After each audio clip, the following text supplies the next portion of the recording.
Previously on Oh Hello There, I showed you how I made a mid-century modern bench using floor lumber.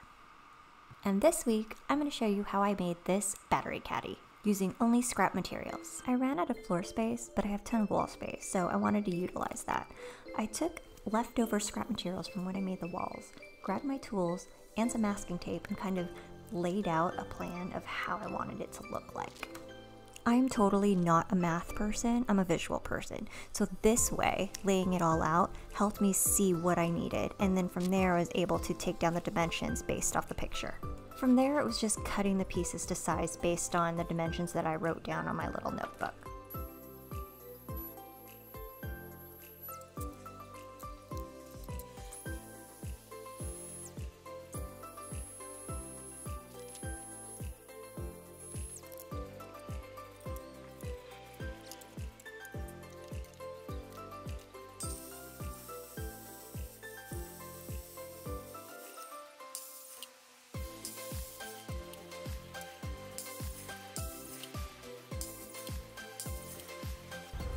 Ideally, I wanted the back piece to be 1 inch thick, but I only had 1/2 inch ply.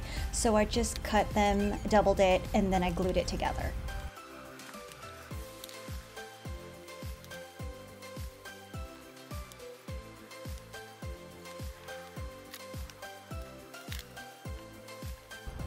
Also, fun fact, this is my first time using these 90-degree clamps, and that took me a while to figure those out, and then I gave up because it was just too dang hard.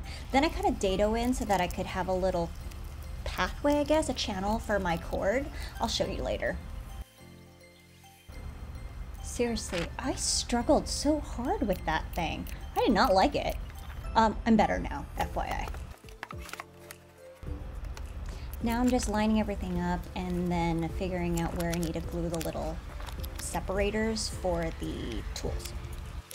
Then afterwards I realized I needed to cut the channels for the tools to slide in. So I just drilled some holes and then used my jigsaw to cut out that piece. And it was janky as hell, but whatever, it works, and you're not gonna see the back anyways. So if you have a better, steadier hand, yours will probably turn out a lot better than what mine did, but you're not even gonna see it, so it's okay.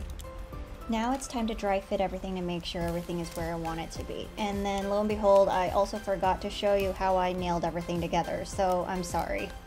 Basically, I just glued those pieces that are the separators and then nailed it shut and then layered everything in, like so.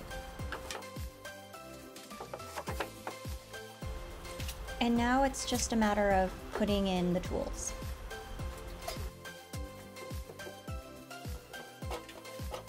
And the batteries.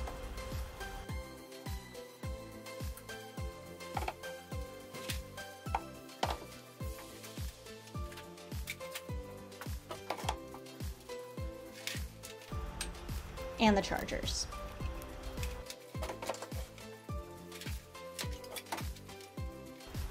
It's not the prettiest thing, but I made it with my own 2 hands using only materials I had left over at my house. And I love how there's a designated spot for my chargers and my batteries, and I'll never lose them again.